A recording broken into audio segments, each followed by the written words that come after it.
네, 성도 여러분, 안녕하세요. 2020년 제3기 교과 방송을 시작하겠습니다. 오늘은 제5과가 되겠고요. 제목은 보시는 것처럼 성령의 능력을 힘입은 증언이라고 하는 제목의 내용이 되겠습니다.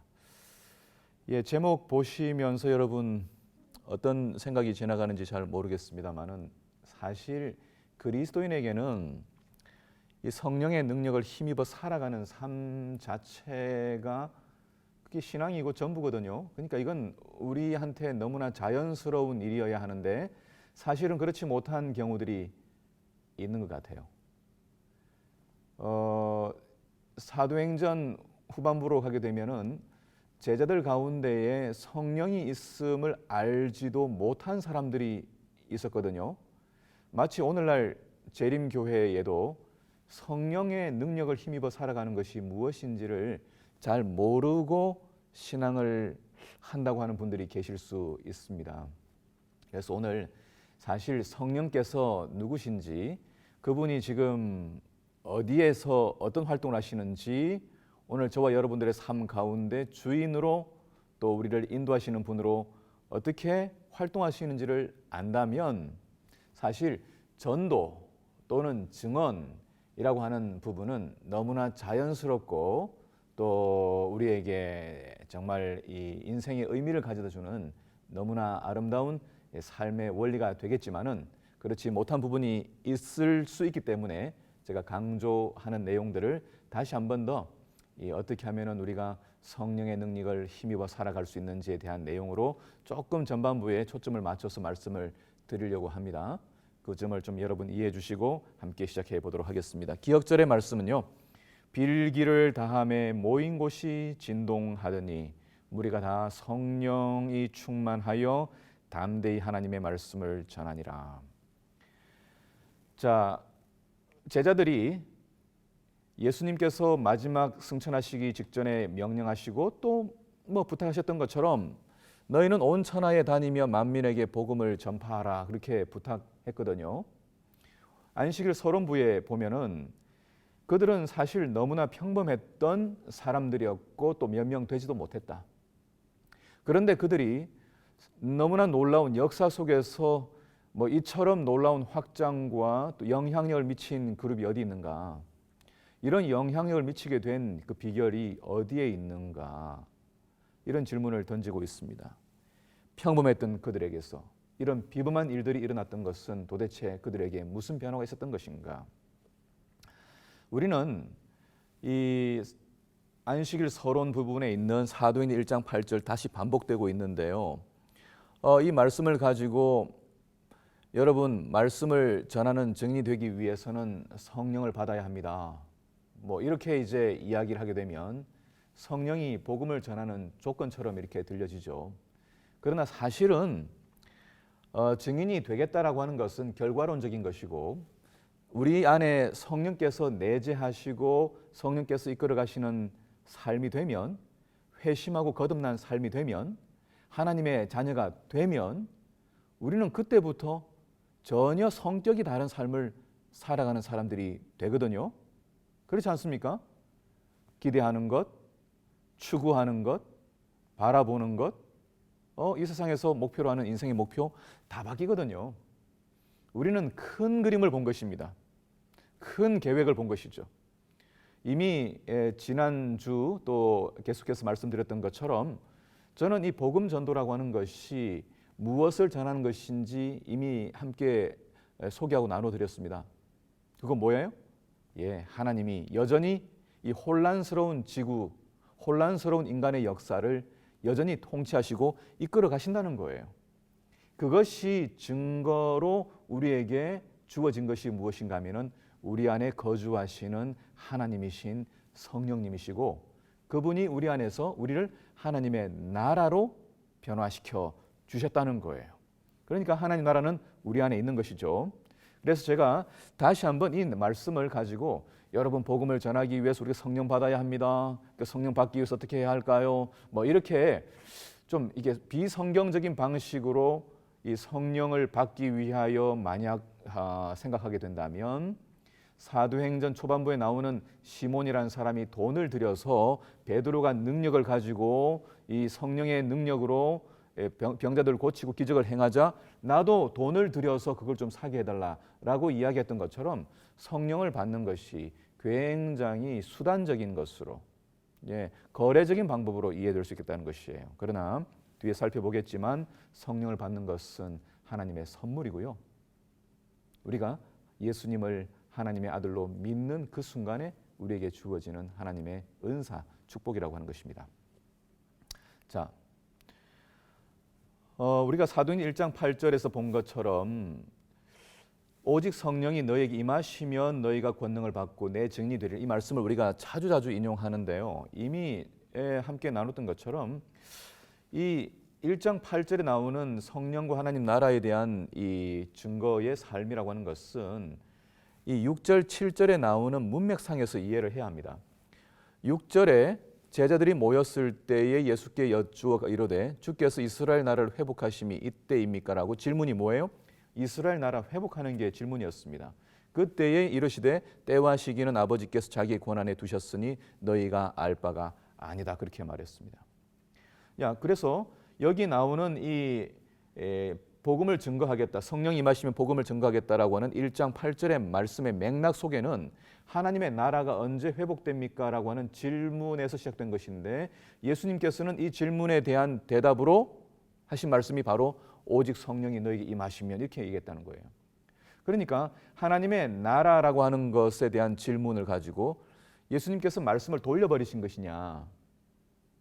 아니죠. 예수님께서는 이미 수차례 지상생애 동안에 제자들에게 나눴던 하나님 나라에 대한 이야기를 기초로 제자들에게 말씀하시는 겁니다.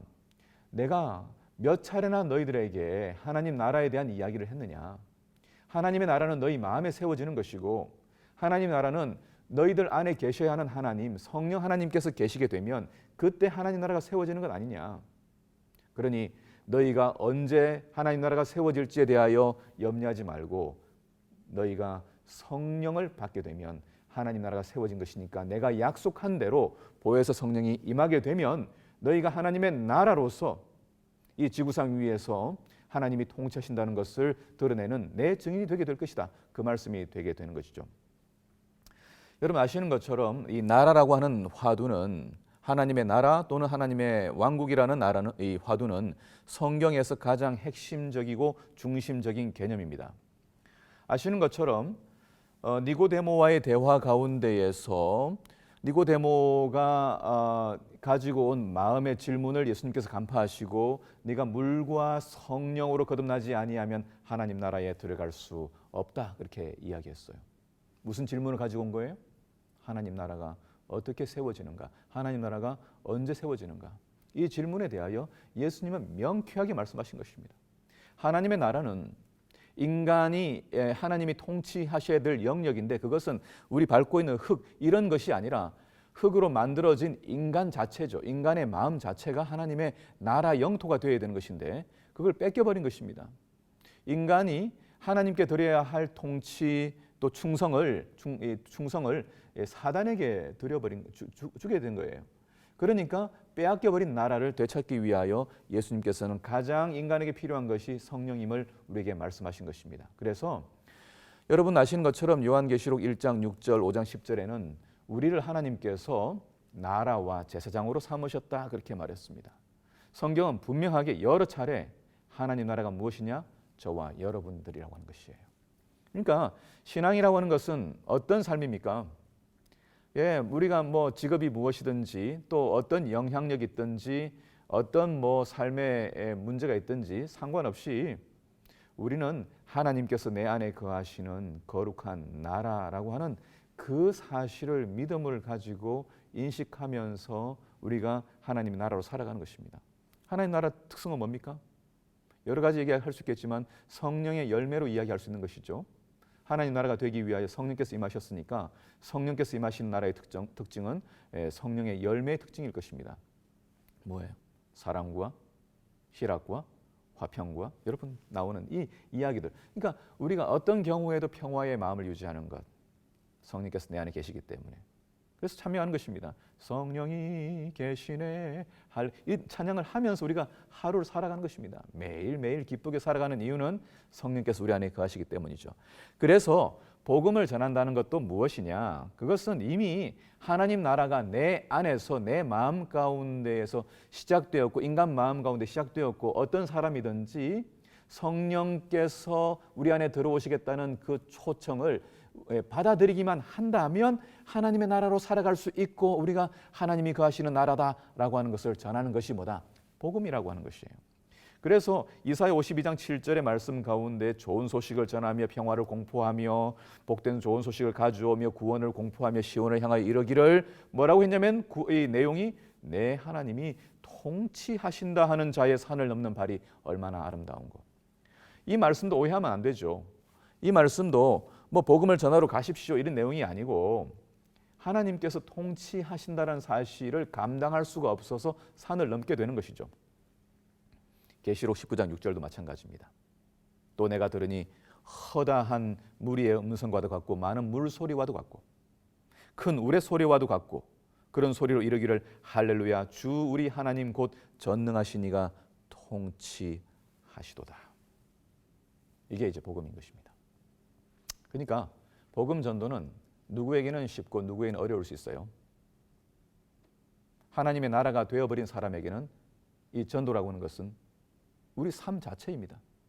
하나님의 나라가 된 내 삶이 얼마나 능력 있고 흔들리지 않고 인내하고 평화를 누리고 고난 가운데 승리하고 관계 가운데에서 화목을 만들어내고 이렇게 살아가는 삶 자체를 추구하는 사람이 되었다면 우리는 하나님의 나라로 살아가는 것이고 그것이 복음을 증거하고 하나님 나라를 보여주는 삶, 전도하는 증언의 삶이 된다는 것입니다.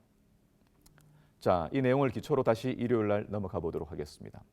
일요일 내용은 성령을 보내시겠다는 예수님의 약속을 조금 더 확장시켜서 이야기하고 있습니다. 마크 필리는 뭐 적어도 이 복음의 본질이 무엇인지를 이 일요일 소지를 통해서 분명하게 우리에게 전해주고 있어요. 요한복음 15장 26절의 말씀을 이 일요일 소지에서 소개하고 있습니다.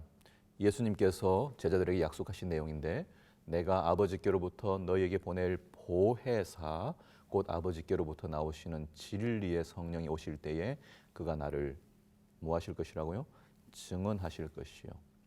자, 이 말씀을 가지고 이제 성령과 이 전도를 연결시키고 있습니다. 그런데 이제 말씀드릴 내용들은 이것이 이 조금 전에 살폈던 것처럼 매우 자연스러운 것이지 이것이 어떤 수단이 아니라는 것을 제가 말씀드리려고 하는 것이에요. 보혜사라고 하는 것은 아시는 것처럼 도움을 주기 위해 늘 곁에 있는 도우미 같은 존재입니다. 항상 떠나지 않고 필요한 것 모든 것을 제공하는 존재죠.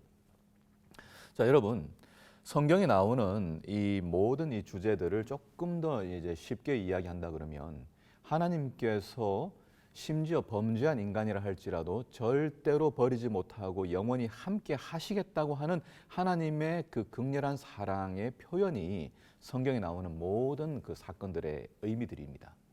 여러분 아시는 것처럼 성소제도는 뭘까요?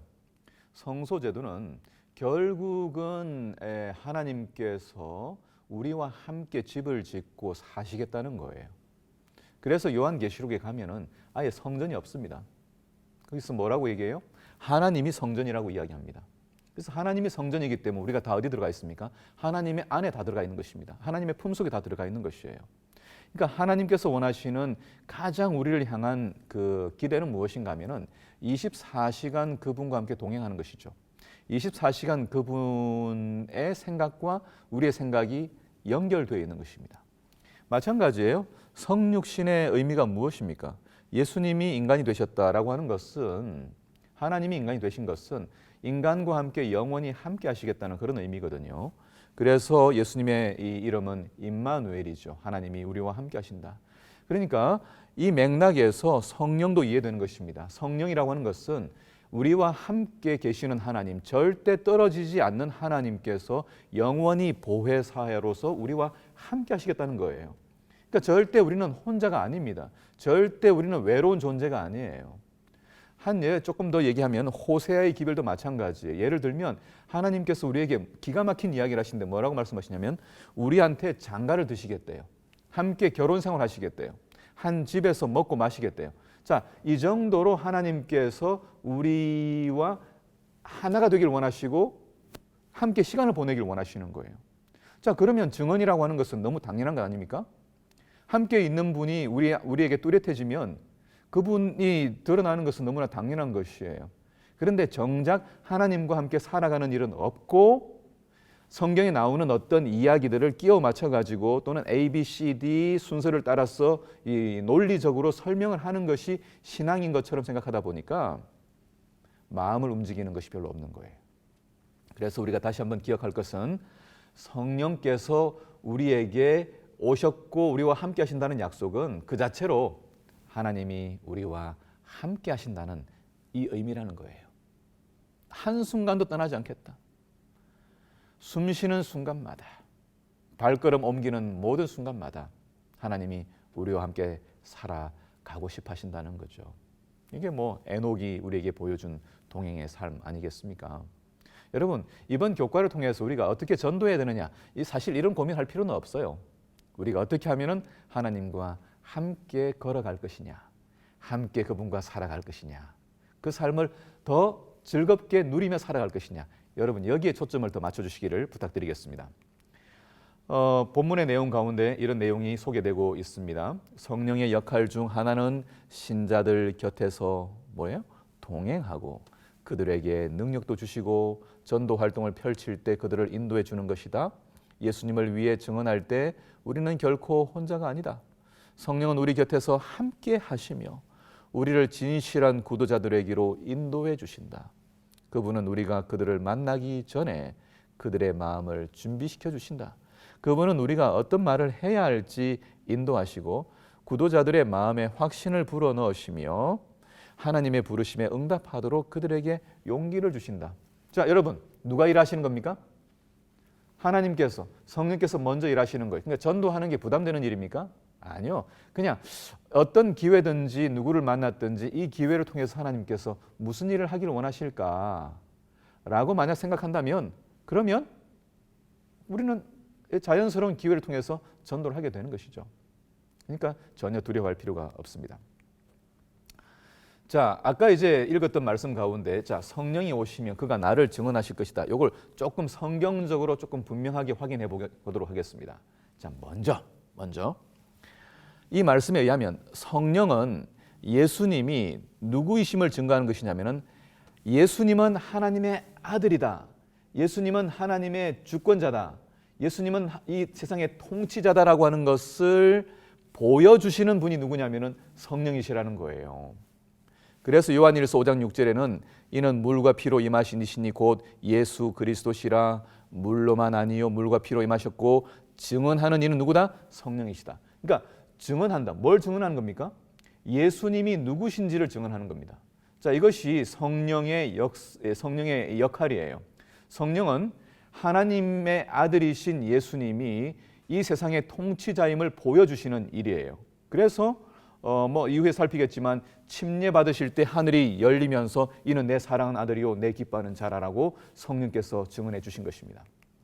마찬가지로 성령이 예수님을 하나님의 아들이심으로 증거하는 것처럼 성령은 마찬가지 그분을 마음에 모신 모든 사람들이 하나님의 아들이라고 하는 것을 또 증거해 줘요. 자, 제가 누군지 제 정체성을 증거하는 것은 무엇인가 하면 제 내면에 제 마음에 거하시는 성령이라는 것입니다. 그래서 로마서 8장 9절에 만일 너희 속에 하나님의 영이 거하시면 너희가 육신에 있지 아니하고 영에 있나니 누구든지 그리스도의 영이 없으면 그리스도의 사람이 아니라. 자, 다시 확인해 보겠습니다. 예수님께서 하나님의 아들이심을 성령이 증거하는 것처럼 이 동일한 성령은 우리 역시도 하나님의 아들임을 증거한다는 거예요. 우리가 누군지를 증거한다는 거예요. 로마서 8장 15절 너희는 다시 무서워하는 종의 영을 받지 아니하고 양자의 영을 받았으므로 우리가 하나님을 아빠 아버지라고 부르짖느니라. 마태복음 3장 17절에 침례 받으시는 장면이 나오죠. 내 사랑은 아들이라고 증거하신 분이 성령이신 것처럼 우리가 하나님의 자녀라고 하는 것을 증명하시는 분이 성령이라는 것입니다. 8장 16절 똑같은 이야기 나오죠. 성령이 친히 우리의 영과 더불어 우리가 누구라고요? 하나님의 자녀인 것을 증거하시나니. 똑같은 거예요. 성령께서 예수님께 임하심으로 그가 하나님의 아들이라고 하는 것을 보여주셨습니다. 마찬가지로 성령께서 우리 안에 거하심으로 우리가 사람들이 볼 때 혹 시시하게 보일지 모르지만은 하나님의 자녀라는 사실을 증거해 주신다는 거예요. 그러니까 증거의 삶이 쉽다는 거예요. 성령께서 우리 안에 거하시도록 하기만 한다면 우리의 말과 우리의 태도와 우리의 모든 일하는 방식과 회의하는 방식과 모든 것들이 다 돈을 버는 방식과 이 모든 것들이 하나님이 우리 안에 계시기 때문에 이 사람들은 하나님의 자녀라고 하는 것을 보여준다는 거예요. 그러니까 신발 가게를 하든 떡 장사를 하든 비즈니스를 하든 무슨 이렇게 그다음 사업을 하든 IT 사업을 하든 뭘 하든 우리가 하나님이 우리 안에 거하시는 성령께서 우리 안에 거하신다고 하는 것을 우리가 늘 인식하고 살아간다면 자연스럽게 이 사람들에게는 마치 다니엘을 보면서 느부갓네살 대왕이 읽어냈던 것처럼 이 속에는 거룩한 신들의 영이 있다 이렇게 이야기했던 것처럼 사람들은 우리 속에서 하나님을 만난다는 거죠. 발견한다는 거죠. 이것이 증거의 삶이지 복음을 전하기 위하여 하기도 싫은데 할 수도 없는 일을 억지로 하는 것이 복음을 전하는 일이 아닌 것을 우리가 기억해야 할 필요가 있겠습니다. 요약하면 성령은 우리 안에 거하시는 성령은 우리가 누구의 아들인지를 이야기하는 친자 확인하는 그리스도인의 DNA라고 하는 것이에요. 요한일서 3장 9절에 이렇게 말합니다. 하나님께로부터 난 자마다 죄를 짓지 아니하나니 이는 하나님의 씨가 그들 속에 있다. 이 씨가 뭐예요? 성경에서는 성령을 이야기합니다. 그래서 그 씨가 우리 안에 있기 때문에 죽어도 살아납니다. 씨가 있으면 땅속에 들어갔다가 부활하게 되면 다시 원래의 형체가 만들어지는 것처럼 고린도전서 15장 부활장에 그 이야기가 자세하게 설명이 되어 있는 것입니다. 문제는 뭐예요? 씨가 있다면 죽어도 살아나는 것이죠. 그래서 우리에게는 성령께서 우리 안에 거하시느냐 살아계시느냐 이 문제가 신앙의 전부이며 신앙 전체를 결정하는 것임을 기억하게 되는 것입니다.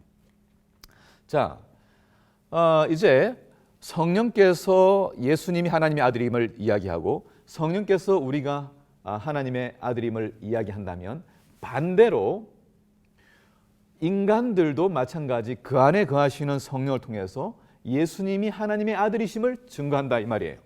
그래서 제일 처음에 나온 사람이 누구냐면은 요한이에요. 침례 요한이 증언합니다. 요한이 또 증언하여 이르되 내가 보매 성령이 비둘기같이 하늘부터 내려와서 그의 위에 머물렀도다.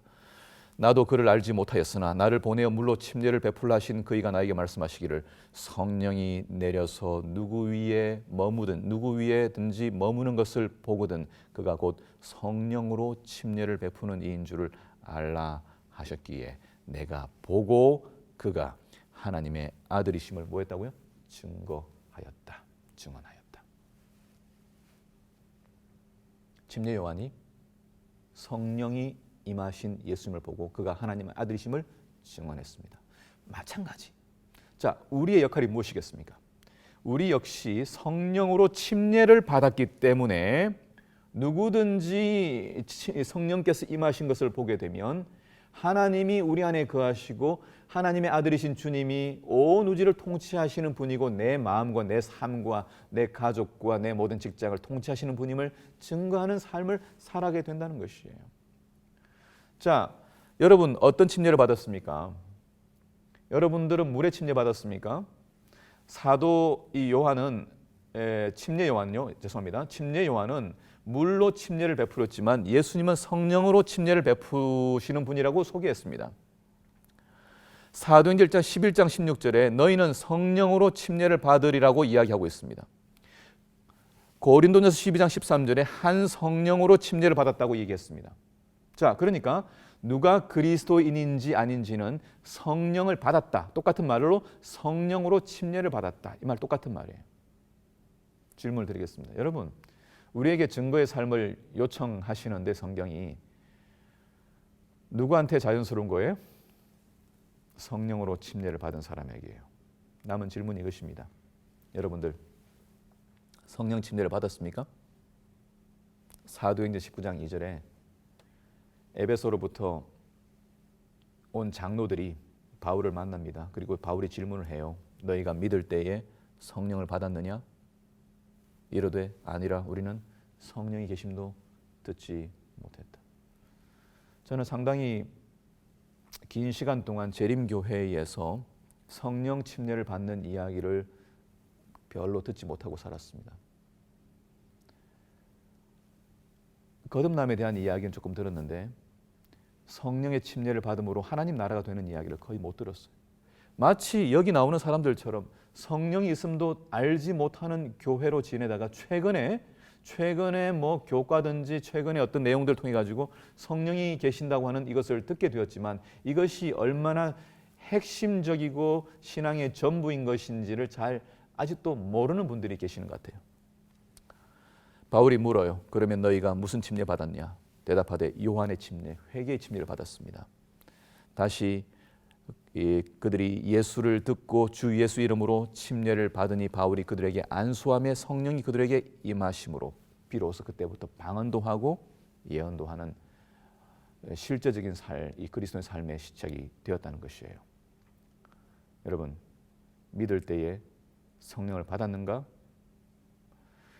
여러분, 그렇다면 성령 침례를 받는 것이 가장 중요한데 성령 침례를 받았는가라고 하는 질문에 대하여 어떻게 대답할 수 있겠습니까? 성경은 분명하게 이야기합니다. 성령은 어떻게 받느냐? 성령 침례를 어떻게 받느냐? 누가 받느냐? 너희가 믿을 때에 성령을 받았느냐? 그렇게 물었어요. 성령을 돈을 주고 사는 것도 아니고 성령을 받기 위하여 3박 4일 일주일간 금식해야 받는 게 아닙니다. 성령은 예수 그리스도께서 이 지구에 있는 인류를 잊지 않으시고 우리를 찾아오셨고 우리 마음 가운데 하나님의 영토 나라를 세우시기 위하여 모든 죄들을 용서하시고 우리에게 성령을 선물로 약속하셨다는 사실을 믿는 사람은 누구든지 그 성령을 받을 수 있다고 성경이 이야기하고 있어요. 그래서 요한복음 7장 39절 37절부터 보면 누구든지 목마르거든 내게로 와서 마시라 그런 이야기 나오지 않습니까? 누구든지 와라, 누구든지 와라. 그러면서 말하기를 이는 그를 믿는 자들이 받을 성령을 가리켜 말씀하신 것이라. 성령 누가 받아요? 이 땅에 역사적으로 분명히 일어난 사건, 하나님의 아들이신 예수님이 이 땅에 오셔서 사단의 죽음과 죄의 권세를 깨트리시고 우리를 해방시켜 주셔서 하나님의 자녀가 되게 하시고 하나님 나라가 되게 하신 이 사실을 믿는다면 우리에게 성령이 임하신다는 이야기를 하시는 것입니다. 갈라디아서 3장 5절도 동일한 이야기를 하고 있어요. 너희에게 성령을 주시고 너희 가운데서 능력을 행하시는 이의 일이 율법의 행위에서냐 혹은 듣고 믿음에서냐. 여러분, 예수 그리스도를 믿으십니까? 예수 그리스도, 예수가 메시아이심을 믿으십니까? 예수님이 내 생애의 왕이심을 믿으십니까? 예수님이 여전히 이 우주와 지구를 통치하신다는 것을 믿으십니까? 그렇다면 성령께서는 여러분과 저 속에 거하십니다. 그러니까 자연스럽게 우리 안에 거하시는 예수님을 하나님의 아들, 군주로, 통치자로 증거하는 삶은 자연스럽게 되는 일이라는 것이에요. 제가 이 말씀 드리고 싶은 것이에요. 그 이후의 내용은 다 똑같은 내용들입니다. 반복하는 내용들, 분명히 믿음으로 말미암아 성령의 약속을 받는 거예요. 믿어서 약속의 성령으로 인치심을 받는 거예요.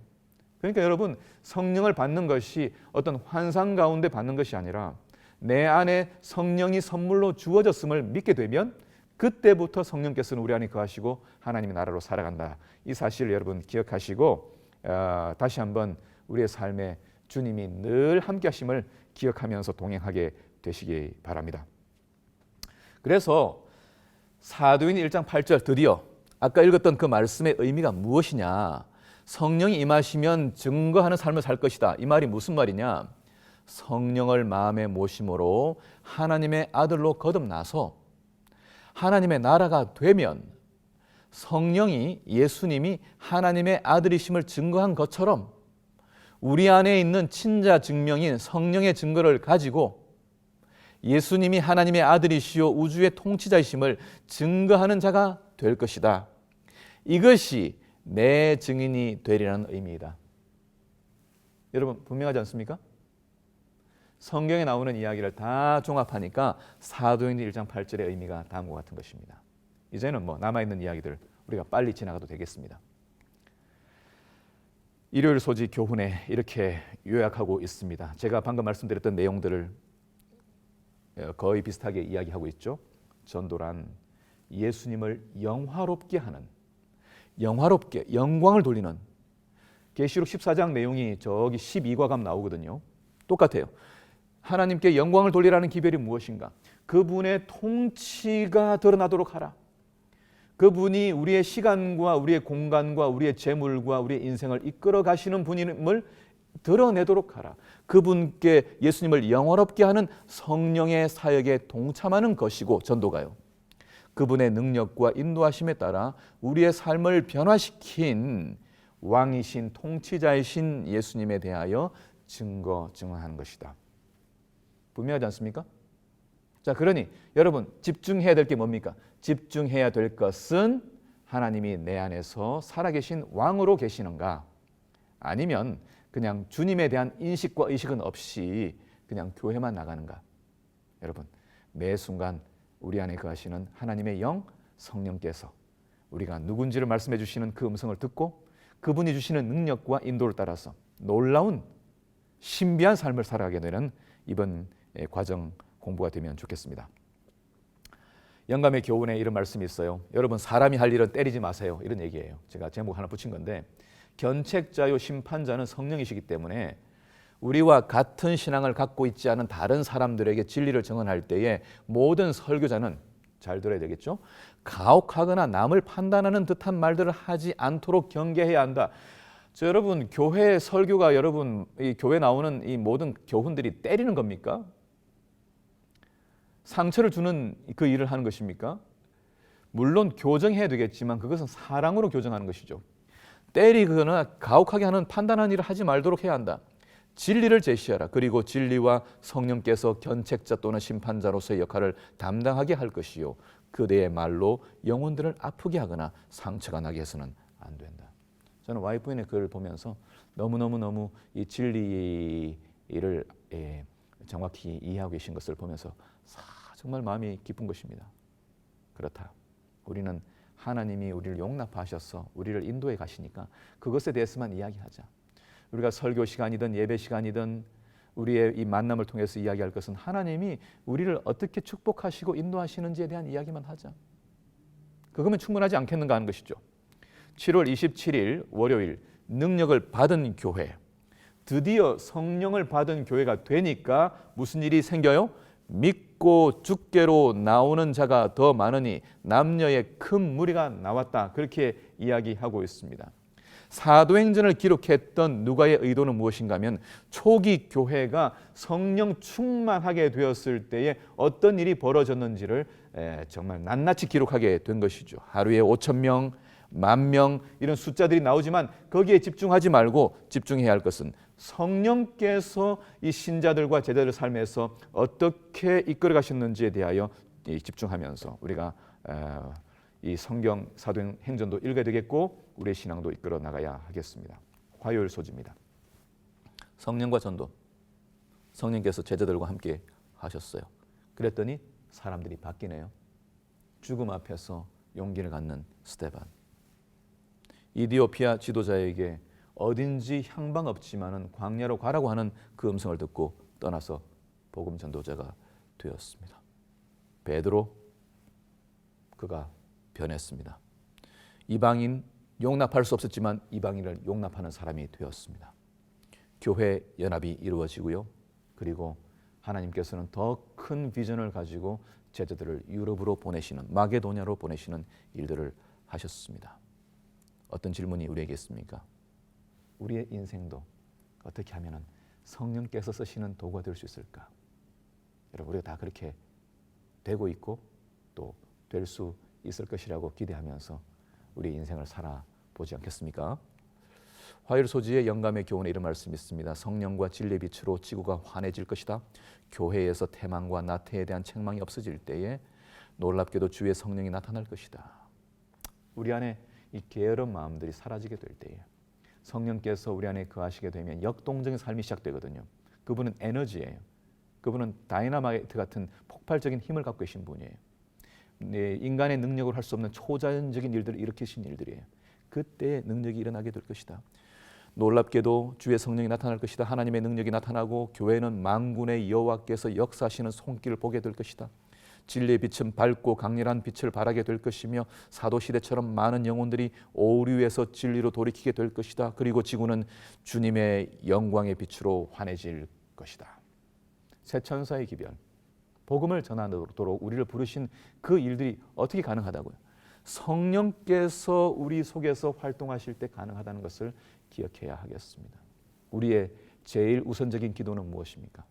아침에 눈을 뜨면 하나님, 제 안에 거하여 주십시오. 성령께서 제 삶을 이끌어 인도하시는 그 길이 어디든지 제가 유심히 보고 유의하여 들으며 그분이 선택한 모든 기회들을 볼 수 있도록 순종하는 자가 되게 해주십시오라고 하는 기도가 우리의 첫 번째 기도요, 마지막 기도가 돼야 되지 않겠습니까? 그래서 반복해서 이 등식을 이야기하고 있지만 사실 저는 어디에 계속 그 초점을 두고 있냐면 성령께서 우리 안에 충만해지는 경험이 있을 때에 전도는 너무나 자연스러운 일이 된다. 그런데 어떤 때 성령께서 충만해지지만 그건 환상이 아니기 때문에 아까도 좀 설명드렸지만은 말씀 가운데에서 분명한 증거들을 찾아내는 게 필요해요. 그래서 기도와 성령 충만함으로 말씀을 전하게 된 제자들처럼 우리도 말씀을 전하거나 설명할 준비가 되어 있습니다. 성경이 무엇이냐, 성경이 이야기하고 있는 것이 무엇이냐라고 하는 것에 대하여 설명할 수 있는 준비가 모든 신자들에게 다 되어 있어야 돼요. 여러분, 하나님 나라와 통치, 특별히 성령의 임재와 하나님 나라로서의 거듭남의 삶에 대한 이 이야기는 우리가 성경을 통하여 내 삶을 이야기할 수 있는 고백이 되면 우리는 복음 전도의 준비가 잘 되어 있다고 이야기할 수 있겠습니다. 성경 역시 성령으로 감동을 받았기 때문에 성령의 사람은 말씀 속에서 성령의 음성과 진리를 깨닫고 또 주의 음성을 듣게 되는 것이죠. 교육 126페이지에 있는 이야기가 나오는 것입니다. 말씀으로 세상을 창조한 것처럼 말씀이 우리를 영생하도록 재창조한다. 그렇기 때문에 말씀을 전할 때에 하나님의 생명이 사람들 속에서 새롭게 움직여진다는 것을 우리가 알아야 되겠죠. 그래서 말씀을 전하는 것입니다. 하나님의 말씀에는 모든 세계를 존재하도록 불러내는 창조의 힘이 있다. 이 말씀이 우리에게 능력을 주고 생명을 낳게 한다. 하나님이 하시는 모든 명령은 하나의 약속이다. 의지로서 이에 동의하고 심령이 받아들이면 그로 인하여 무한하신 그분의 생명이 우리에게 이르러 오게 된다. 이와 같은 일들로 사람의 성품이 변화되고 우리의 심령이 하나님의 형상으로 뭐한다? 재창조되는 것이다. 여러분, 복음 전도는 창조적인 활동이에요. 사실 지금 사람들을 만나는 것이 굉장히 어렵고 불가능한 상황이 되고 있습니다. 어떻게 해야 될까요? 새로운 방법들을 활용해야 합니다. 하나님께서는 우리에게 지혜를 주셔요. 그래서 많은 사업들이 플랫폼을 통해서 이루어지고 있는 것처럼 복음 전도도 플랫폼을 통해서 이루어질 수 있습니다. 단순히 설교를 전하는 것 넘어서 사람들을 접촉할 수 있는 다양한 방법이 여기에 있습니다. 제가 더 말씀드리고 싶지만 여기서는 생략을 드리겠어요. 여러분 생각해 보세요. 교회가 어디에 투자해야 될까요? 사람들을 접촉할 수 있는 수없이 많은 방법들이 있어요. 우버가 사람들과 사람을 직접 연결시켜 주는 것처럼 우리가 선교를 위한 플랫폼인데 그것이 사람을 만나는 플랫폼으로서 어떤 활동들을 하면 좋겠어요? 여러 돌봄이 필요한 사람들을 위하여 플랫폼을 준비해서 집에서 청소를 해주는 사람, 또 병원에 데려다 주는 사람, 여러 사람들의 도움을 필요로 하는 사람들이 플랫폼 속에서 도움을 요청하게 되면 우리가 준비했다가 만나면 되지 않겠습니까? 힌트를 하나 드렸습니다. 창의적인 방법으로 우리가 이 사회 안에서 하나님께서 활동하시고 또 하나님을 만날 수 있도록 사람들을 이렇게 연결시키는 일들을 위하여 우리가 다양한 창조적인 방법들로 전도를 할 수 있겠습니다. 교훈 가운데 초기 교회가 큰 능력으로 복음을 전할 수 있었던 것은 그들이 인간의 논리나 말이 아니라 성령의 감동을 받은 하나님의 말씀으로 전도했기 때문이다. 여러분, 성경에서 힘있게 전했던 이 사람들은 다 성령에 감동된 사람이라고 기록하고 있어요. 성령에 감동되었다라고 하는 말이 영어로는 in the spirit이에요. 굉장히 간단하죠. 성령 안에서, 성령 속에서, 성령을 통하여 뭐 그런 말입니다. 뭐 디아라는 말도 있으니까요. 여러분, 그래 이 디아라는 것이 뚜루 통하다 이제 이런 헬라어 뜻인데, 여러분 그래서 성령 안에서 살아가게 되면은 능력이 전해지는 것입니다. 우리 그런 능력 있는 우리 개인 전도자들이 되기를 기도하겠습니다. 수요일 소지의 영감의 교훈에 이른 비에 그 약속들이 풍성했던 것과 비교할 수 없는 약속들이 우리에게 남아 있다라고 하는 것을 이야기하고 있습니다. 그런 시대가 우리에게 펼쳐지고 있습니다. 7월 30일 목요일에 삶을 변화시키는 성령의 능력에서 여러분 사도행전 16장 31절의 말씀은 아시는 것처럼 빌립보에 있던 감옥에 있던 간수에게 한 이야기지 않습니까? 여러분, 사람들이 바뀌는 것입니다. 말씀을 전하고 복음을 들었을 때의 사업가 루디아가 변하고 빌립보 간수가 변하고 아레오바구의 관리인이었던 디오누시오가 변화되고 그리고 회당장이었던 그리스도보도 변화되는 것입니다. 다양한 계층의 사람들을 우리가 만나서 그들을 그리스도의 제자로 초청하는 일들이 우리 삶에 가능한 것입니다. 여러분, 뭘 잘하십니까? 여러분이 운동을 잘하십니까? 여러분이 또 판매를 잘하십니까? 뭐 만들어서 봉사하는 걸 좋아하십니까? 만나는 다양한 모든 계층의 사람들에게 우리는 변화시키는 하나님의 능력을 소개할 수가 있겠다는 것이죠. 자, 우리 안에 그렇게 하기 위해서 편견의 장벽을 넘어가야 하는데 이 교회 안에 있는 편견의 장벽도 있는 것 같아요. 그래서 우리가 이 성령의 능력은 우리 안에서 무엇을 넘어가게 만드냐면은 인간이 만들어 놓은 모든 선입견과 편견을 다 넘어가도록 도와주시는 분이 성령이세요. 그래서 여러분, 성령이 임했을 때 제자들에게 있었던 역사가 무엇인가 하면 방언의 역사 아닙니까? 방언의 역사는 무엇입니까? 유대인들이 쓰고 있던 이 언어로만 복음을 전하는 게 아니라 각각의 문화의 언어로 사람들이 복음을 들었다는 것은 하나님께서는 모든 문화 계층들을 다 인정하고 받아들이신다는 의미예요.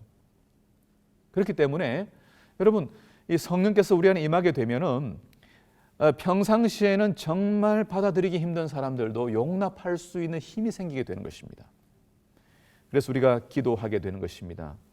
교회와 어울리지 않는다고 판단하여 선교의 대상에서 제외했던 그들을 다른 시선으로 바라볼 수 있게 해주셔서 감사합니다. 하나님의 사랑에서 아무도 제외되지 않도록 저희를 그들에게 보내주시옵소서. 여러분, 정말 재미있는 일들이 우리 안에서 일어날 수가 있겠습니다. 성령께서 우리 안에 거하심으로 장벽들과 편견들을 넘어가도록 하실 때 우리가 정말 새로운 종류의 공동체를 우리가 하나님 이 땅 위에서도 만들어낼 수 있다고 생각합니다. 7월 30일 목요일 삶을 변화시키는 성령의 능력, 가정과 건강에 이런 말씀이 있습니다. 하나님의 자녀라고 공언하는 모든 사람들은 선교사로서 모든 계층의 사람들과 접촉해야 한다는 것을 마음에 새겨야 한다. 거기에는 고상한 사람과 무례한 사람, 겸손한 사람과 교만한 사람, 믿음 있는 사람과 회의적인 사람, 교육받은 사람과 무식한 사람, 부유한 사람과 가난한 사람 등이 있다. 그처럼 다양한 사람들을 동일하게 취급할 수는 없다. 그러나 모든 사람들은 친절과 동정을 요구하고 있다. 상호간의 접촉을 통하여 우리의 마음은 연마되고 고상해져야 한다. 우리는 형제로서의 유대 관계를 가지고 서로 의존하고 다 함께 밀접히 결속되어 있다. 여러분, 성령께서 우리를 어디로 인도하시는지, 누구를 만나도록 하시는지 그 음성을 순종하게 되는 능력을 우리의 삶 가운데서 갖게 되기를 기도합니다. 더 깊은 연구를 위해 마지막 시대의 소망에는 너희는 마음에 근심하지 말라라고 이야기하시면서 그분은 우리에게 깨달음을 주시고 기회의 문을 여신다. 그분은 말씀을 통해서 우리의 생각을 밝히시고 진리를 드러내신다. 그분은 우리를 사로잡고 있는 편견의 속박을 벗기시며 진리를 가리는 문화적인 고정관념을 깨뜨리시며 우리를 얽매고 있는 악한 습관의 사슬에서 우리를 건지신다. 여러분, 성령께서 거하시는 삶의 모습은 모든 사람들을 포용하는 사람들입니다. 모든 편견들을 제거하는 그런 삶을 살게 되는 것이죠.